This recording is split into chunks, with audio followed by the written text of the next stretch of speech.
Hey, you guys. So this is video 2 of analyzing Leonard Pitt's opinion editorial. We need a history lesson about Nazis.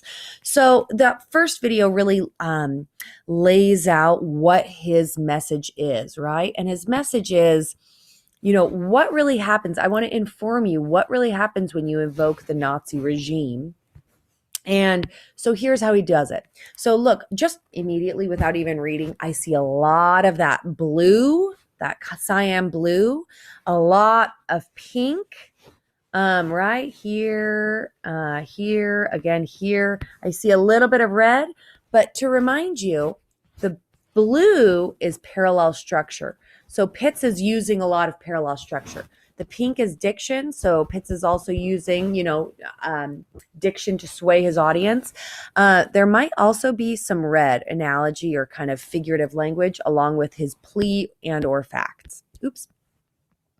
So for the record, then we begin some parallel structure, right? So that blue is parallel structure. It was the Nazis who, past tense, shoved sand down a boy's throat until he died. Who tossed candies to the Jewish children as they sank to their deaths in a sandpit? Who threw babies from hospital window and competed to see how many of those little Jews could be caught on a bayonet? Who injected a cement-like fluid into a women's uteruses to see what would happen? Who stomped a pregnant woman to death? Who once snatched a woman's baby from her arms and, in the words of an eyewitness, quote, tore him as one would tear a rag? Oh, this right here could also be Logos expert testimony. That actual what's in quotes, because it was the words of an eyewitness, right? But right here, it's parallel structure because we see this phrase, it was the Nazis who, and then think that that's kind of in essence repeated before each and every who. And then this goes through and just kind of lists some facts that the Nazi party did, right? Shoved, tossed, threw, injected, stomped, snatched.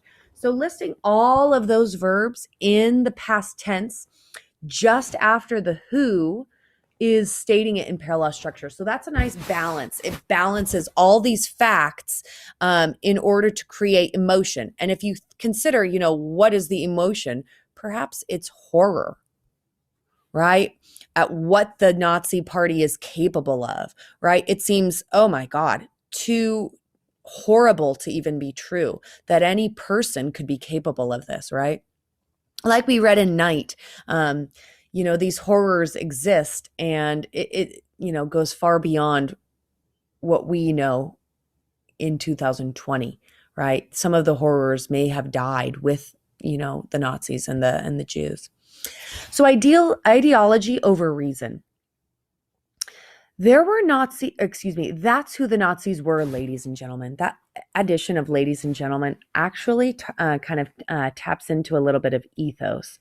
Leonard Pitt's kind of regarding the readers, calling them ladies and gentlemen, right?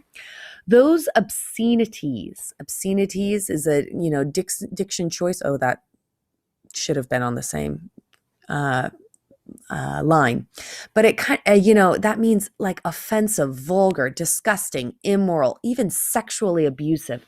Those obscenities, all those obscenities right here, all these horrific events, plus 6 million more. Where did he get that 6 million? That's the statistic that 6 million Jews were killed.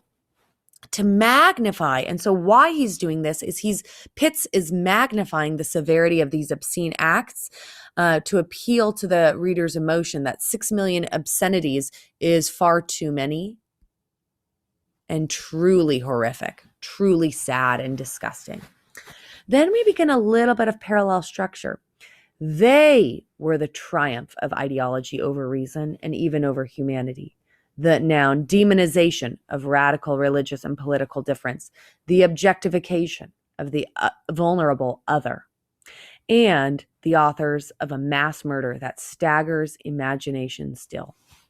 So the parallel structure here is just listing noun form followed by an of, triumph of, demonization of, objectivization of, right? Of these things. So the triumph of is talking about the successes of the Nazi party, right? They were quite successful to pull this off. In essence, 6 million Jews, 5 million others. I'm talking LGBT, I'm talking the handicapped, I'm talking people who are colored, people with mental or physical deformities, right?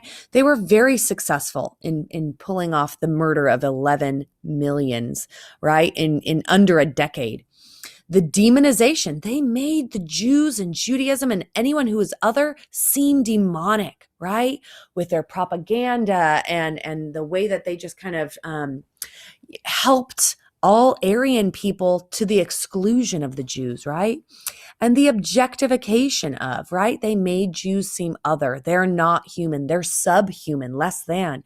We saw them, they kind of trained the Europeans to see Jews as objects, not as humans. So they're seen as, it's objectifying. And that phrase staggers imagination still. You guys, I think it is crazy. It's unbelievable. It's crazy that one party, the Nazi party, pulled off this mass murder of 11 million people. It staggers my imagination still.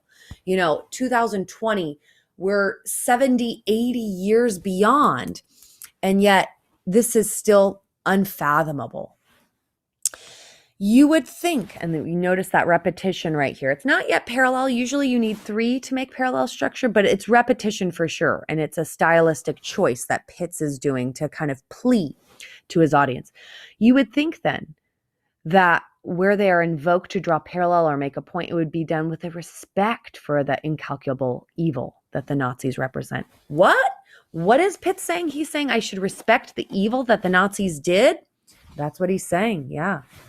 You would think that people would tread carefully, not because of the potential insult to give to a politician, they're big boys and girls, but to do otherwise profanes the profound and renders trivial that which ought to be held sacred by anyone who regards himself as truly a human being.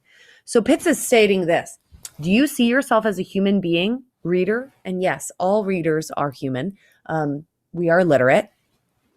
If you see yourself as truly human, you ought, he's giving a plea, this is an impassioned plea, you ought to hold these events, these atrocities, these obscenities as sacred, as, you should respect them, that you should respect these. Why? Because comparing Nazis to any other group Obama is a Nazi, President Bush is a Nazi. Grammar, people who are obsessed about grammar are Nazis. If you compare other groups, lesser groups to Nazis, then it lessens their actions.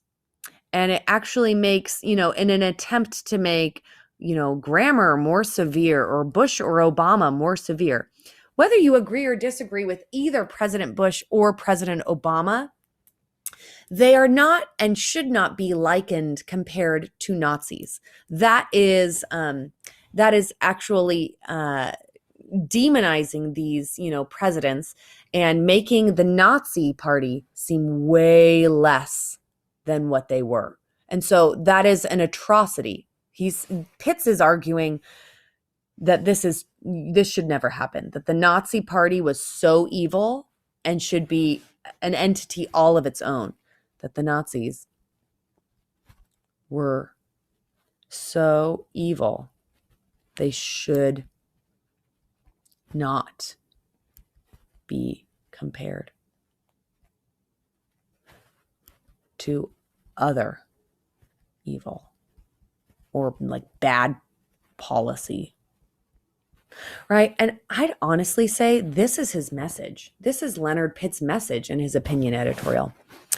We're continuing. But in modern America, unfortunately, sadly, rhetoric, the language we use to persuade others, often starts at the top and goes up from there. So fine, George W. Bush is a smirking chimp. Fine, Barack Obama is a Chicago thug. We have a constitution after all, and it says We can say whatever we want. It doesn't say it has to be intelligent. So right here, this repetition of fine kind of shows Pitts' passive aggressive nature or his sarcastic tone that, yeah, Bush has been compared to a smirking chump. And yeah, Obama's been compared to a Chicago thug. And I don't agree with those comparisons. But the Constitution protects you, and what you say doesn't have to be intelligent, meaning that's a jab. He's insulting his, people who might say these things. And look at all this diction, right? All these specific choices to make his audience members think something.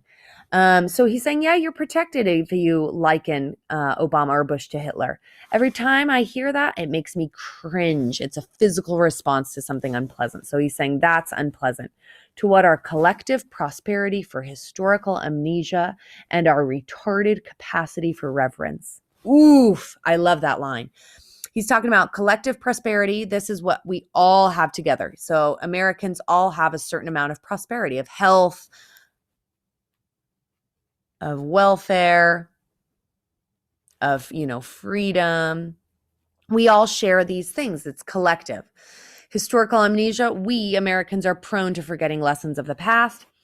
And this retarded capacity for reverence, our ability to respect is becoming retarded, literally.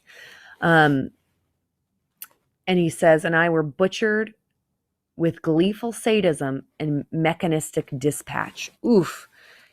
These Nazis happily killed and got pleasure from the killing and the witnessing of sexual abuse and of all those obscenities, reference obscenities from up here. And they did so with mechanical, like a machine, dispatch, meaning that the Nazi party was like a killing machine, right? So he's saying they should not be compared to, what President Bush or President Obama or anyone, President Trump or anyone is doing. And he ends with, you and I may no longer respect one another. That's fine. He ends with this rhetorical question, but is it asking too much that we still respect them? So with his ending of his end with a rhetorical question lets his readers linger and kind of think. It allows them to kind of think about what they read.